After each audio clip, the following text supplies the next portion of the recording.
कौन बेवकूफ है जो बीच रास्ते में साइकिल लेकर खड़ा है? हटवाओ इसको।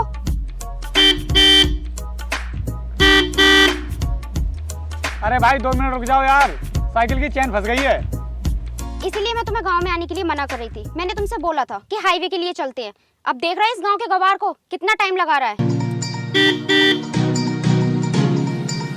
भाई साहब बस 1 मिनट और रुक जाओ, चेन निकलने ही वाली है।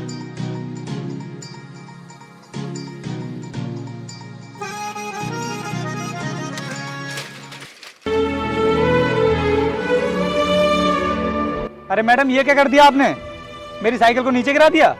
ये क्या बदतमीजी है? तुम गांव के लोगों में थोड़ी बहुत अकल है भी या नहीं? मैडम इतना भड़क क्यों रही हो? साइकिल की चेन फंस गई थी तो इसमें मैं क्या कर सकता था? देख मैं तुझसे आखिरी बार बोल रही हूँ, मेरे रास्ते से खटारा साइकिल हटा ले। मैडम आप शहरी अमीर लड़की, अपने आप को समझती क्या हो? हम गांव के लोग आपके गुलाम नहीं होते हैं। और जब तक इस साइकिल की चेन नहीं निकल जाती मैं रास्ते से नहीं हटूंगा, चाहे तुम कुछ भी कर लो।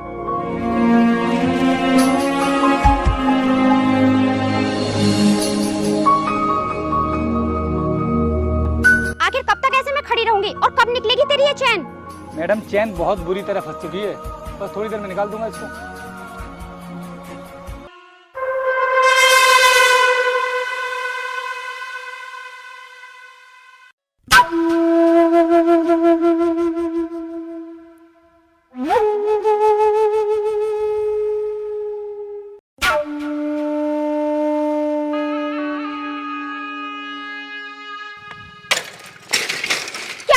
खाइए, कब से खड़ी हूँ मैं यहाँ पे? पागल हूँ क्या?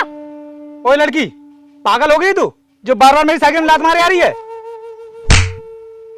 और सुन, ये तेरा शहर नहीं है, ये मेरा गांव है, समझी?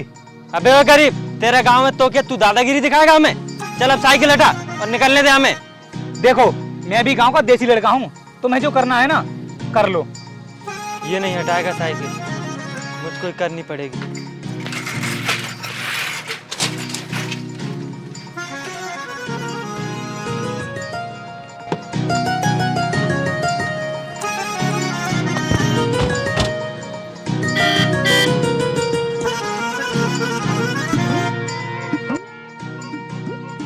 मुझे आप लोगों से एक महत्वपूर्ण बात करनी है, इसीलिए मैंने आज ये मीटिंग रखी है। दरअसल बात यह है कि आजकल कंपटीशन ज़्यादा बढ़ गया है और हमारी टक्कर पर जितनी भी बड़ी कंपनियां थी उन सबको हमने पीछे छोड़ दिया है। मैम साहब मेरे ऊपर बहुत बड़ी मुसीबत आ गई है, मुझे पैसों की बहुत ज़रूरत है। तुझे पता है मैं कितनी इंपॉर्टेंट मीटिंग ले रही हूँ? तेरी हिम्मत कैसे हुई अंदर आने की? मैम साहब मैं अंदर तो आना नहीं चाहता था, लेकिन बात ही कुछ ऐसी है।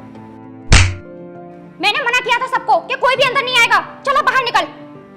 लेकिन मैम साहब चुप, जब मीटिंग खत्म हो जाए तब आकर बात करना।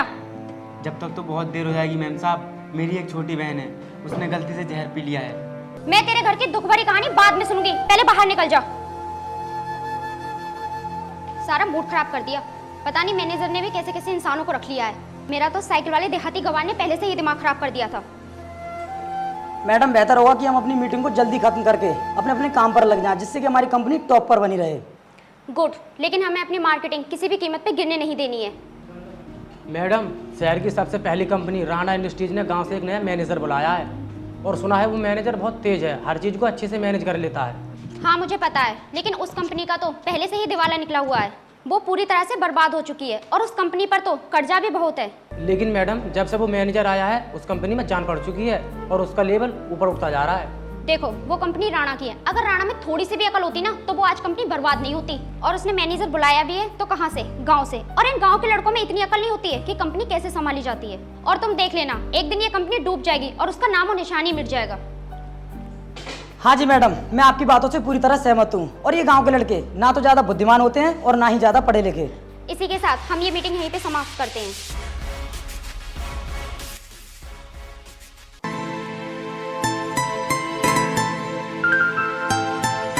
मैनेजर साहब आज ऑफिस के लिए नहीं गए?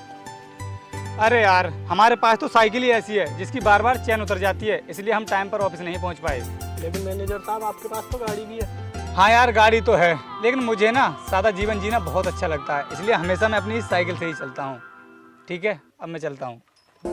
पास आते गए इन निगाहों से दिल में समाते गए जिस्म से जान तक, पास आते गए इन निगाहों से दिल में। और मैनेजर साहब क्या हाल है? मैडम यही है राणा जी की कंपनी का नया मैनेजर। ये हमारा राणा जी की कंपनी का मैनेजर। इसे साइकिल की चेन तक तो ठीक से निकलती नहीं है और राणा जी ने अपनी कंपनी की कमान इसके हाथ में सौंप रखी है। कितने मूर्ख है ना राणा जी।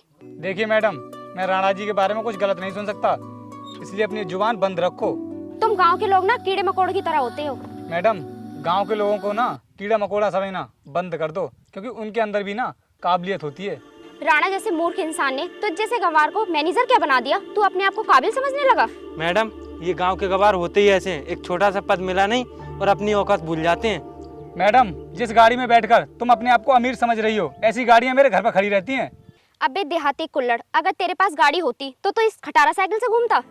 मैडम, अगर मैं चाहूँ तो अपने आगे पीछे गाड़ियों की लाइन लगा सकता हूँ, लेकिन मुझे ना साइकिल से चलना पसंद है। तेरे कपड़ों को देखकर तो ऐसा लगता है कि गाड़ी के टायर खरीदने की भी औकात नहीं है तेरी।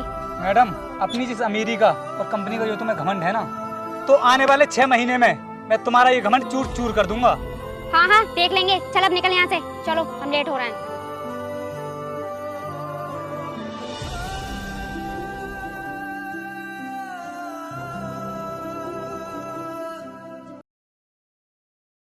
आखिर मुझे जिस बात का डर था वही हुआ। हमारी कंपनी को इतना बड़ा झटका लगा कैसे? हमारे प्रोडक्ट की डिमांड इतनी कम हो गई है कि मार्केट में खरीदने के लिए कोई भी तैयार नहीं है। मैडम, हमारी तो कुछ भी समझ में नहीं आ रहा है और हम अपना काम पूरी जिम्मेदारी के साथ कर रहे हैं। कोई जिम्मेदारी नहीं समझ रहे हैं आप लोग, वरना कंपनी की ये हालत कभी नहीं होती। मैडम, मुझे तो ये लगता है हमने अपने प्रोडक्ट के रेट जो बढ़ा दिए हैं, इसलिए कोई नहीं खरीद रहा है। रेट बढ़ाने की मजबूरी थी, क्योंकि महंगाई दिन प्रतिदिन बहुत बढ़ रही है और आप लोगों की सैलरी भी तो देनी है, वो कहाँ से निकलेगा? मैडम, हमारे प्रोडक्ट की एक्सपायरी डेट पहले से कम हो गई है। ये सब हमने अपने प्रॉफिट के लिए किया है, फिर भी हमारी कंपनी लॉस में चली गई। ये सोचने का विषय है। मैडम, हमारी कंपनी लॉस में चली गई, ये सोचने का विषय नहीं है। राणा की कंपनी हमसे ऊपर चली गई, ये सोचने का विषय है। ये क्या कह रहे हो तुम? राणा की कंपनी में तो कर्मचारियों को वेतन देने की भी क्षमता नहीं थी। मैडम, वो टाइम और था जब से वो गांव से नया मैनेजर आया है ना, उसने सब कुछ ठीक कर दिया है। अब शहर की नंबर 1 कंपनी बन चुकी है वो। एक देहाती गंवार लड़के में इतना दिमाग कैसे हो सकता है? मैडम, वो सब तो उससे मिलने के बाद पता चलेगा। मैं तो ये कहता हूँ कि उसके साथ मीटिंग फिक्स कर दीजिए। तो ठीक है, कल मेरी मीटिंग फिक्स करा दीजिए उसके साथ। ओके मैम साहब। इतनी देर हो गई उसे और अभी तक आया नहीं। मैडम, उससे मिलने के लिए कई दिन पहले मीटिंग फिक्स करनी पड़ती है और आपका तो लक सही है जो आपसे मिलने के लिए इतनी जल्दी तैयार हो गया।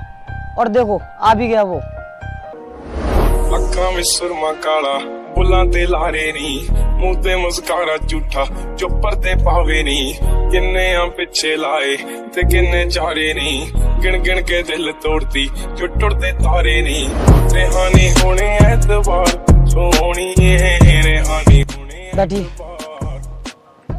ऐदा नी चलदे प्यार सोहनी है। देखिए, मेरे पास टाइम बहुत कम है, इसलिए आपको जो भी कहना है जल्दी कहिए। मैं ये जानना चाहती हूँ कि आपने ऐसा क्या कर दिया जो राणा की कंपनी शहर की नंबर 1 कंपनी बन गई? ये मेहनत और ईमानदारी से काम करने का नतीजा है। तो तुम क्या कहना चाहते हो? हम लोग बेईमान हैं? हम मेहनत से काम नहीं करते अपनी कंपनी में?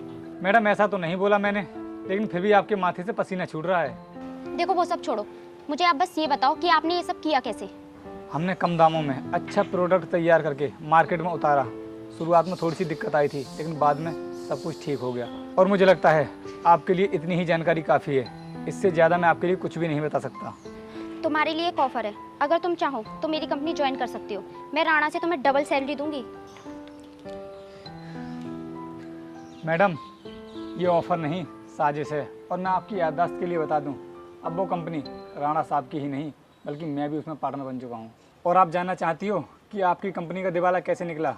तो याद करो, अब से 6 महीने पहले मैंने तुम्हें चैलेंज किया था कि तुम्हारी कंपनी को एक दिन बर्बाद करके रख दूंगा, और आज मैंने कर दिया। तुम क्या बर्बाद करोगे मुझे? मैं भी एक कंपनी की ओनर हूँ। मैडम, हमने आपकी मार्केटिंग को इतना नीचे गिरा दिया है कि कुछ ही दिनों में आपकी कंपनी का बैंड बज जाएगा और आप अपने कर्मचारियों का वेतन भी नहीं निकाल पाओगी। ठीक है मैडम, अब मैं चलता हूँ। सर मेरी बात तो सुनिए सर, प्लीज सर एक बार सुनिए तो।